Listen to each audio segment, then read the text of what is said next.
Are you a PDF? By that I mean that are you a PDF file that is sent to someone for opportunities, or are you a real person who is contacting someone for opportunities?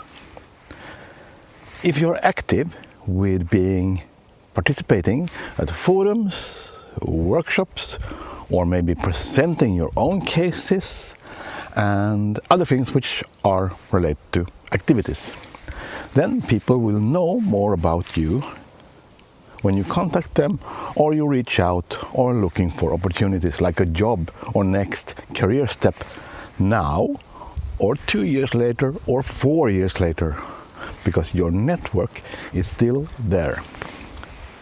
But if we don't know you, that person, and someone sends a PDF and you have never been in contact, never discussed, then it's difficult to evaluate that one.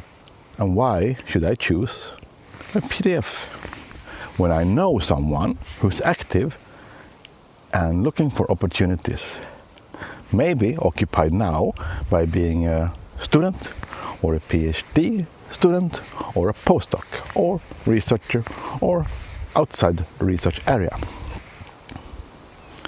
Because it's the persons who are important when you collaborate, when you have a team.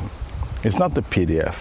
You may have a lot of knowledges on paper, but in practice you have to evidence those. But at the end, we solve problems by working together. Do not be only a PDF.